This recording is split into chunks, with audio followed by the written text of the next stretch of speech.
bu kurban ruhuyla ayağa kalksa, eğer evlatları kurban olacaksa, Muhammed'in dini için kurban olar. Büyük şeytan Amerika'nın uğrunda evlatları feda olmaz, katledilmez. Evlatların bu büyük habisin plan ve projelerini gerçekleştirmek için ortaya çıkmaz. Eğer kurbanlar bunun için verilecekse, eğer İslam ümmeti destek istiyorsa birilerine, Allah'ın dinine destek istemelidir. İslam ümmetinin birliğine destek istemelidir. Ezilen, mahrum kalan, toprakları işgal edilen, malları, servetleri yağma edilen Müslümanların değerlerine sahip çıkmak için seslenmelidir, destek istemelidir. Neyin ki büyük şeytanın projesinin geliştirilmesi, tamamen bize hakim olması için destek istenilmemelidir. Müslümanı taziyif edip küfür cephesini İslam topraklarına hakim kılamaz. Bunu yapanın Kur'an'la bir işi yoktur. Kurban budur. Kurbanın ruhu budur. Kurbanın hakikati budur. İslam coğrafyasında akan kanlar kimin adına akıyor? 20 yaşındaki pırıl pırıl delikanlılarımız kimin için başları kesiliyor? Biz bir kurbandan bahsediyoruz.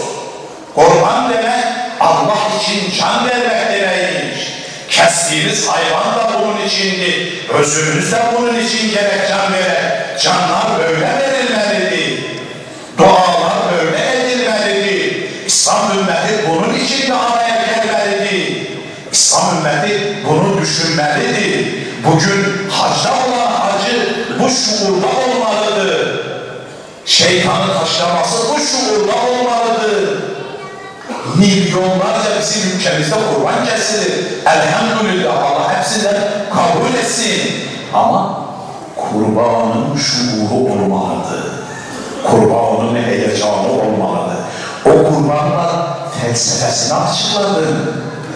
O kurbanla İslam ümmetini şirke küfre kurban etmememiz gerekiyor. İslam ümmetini korumak o zaman bizim vecibemizdir. İnsanımızı korumak bizim vecibemizdir. Biz ne zaman kurtulacağız? Tek kelime. O günkü gerçekten diye Allahu Ekber, kahrolsun Allah'ı kabul etmeyen bütün güçler, biz o gün kurtulmuş olacağız. Ama biz dedikçe Allah güçlüdür. Ama bu tarafta da diyoruz Amerika'da güçlüdür. İsrail'in de gücü var. Biz ondan ayrılamayız. Bunu dedikçe biz Allah'ı demiyoruz. Allah yok. Allah yok.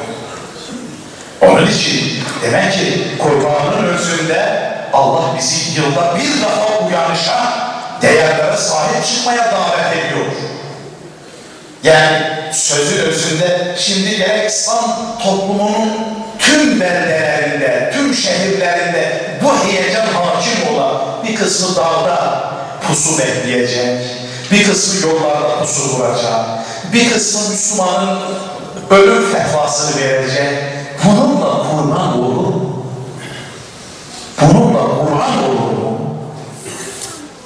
O taraftan da peygambere hakaret edenlere karşı milletimizi sessizliğe davet edeceğiz. Kur'an-ı Kerim'i yakanları da yine aynı şekilde. Budur ki evet, kurbanlar uyanış günü. Kurbanlar uyanış günüdür. Ama insan ne zaman uyanacak? Durmadan diyorum, durmadan diyorum, durmadan demeniz gerekiyor. O zaman uyanacağız. Dilimizde dediğimiz bu kellelerin en yücesi olan bu kelle bizim kalbimize yerleşse, ruhumuza, hayatımıza, amelimize, siyasetimize, ticaretimize, o zamanki desek Allahu Ekber, o zaman doğrudan biz kavramış ve kazanmış olacağız. Allah bizi bu manada İslam'ı, Kur'an'ı kucaklayan, yaşayıp ve yaşatan müminlerden karar versin. Amellerimizi kabul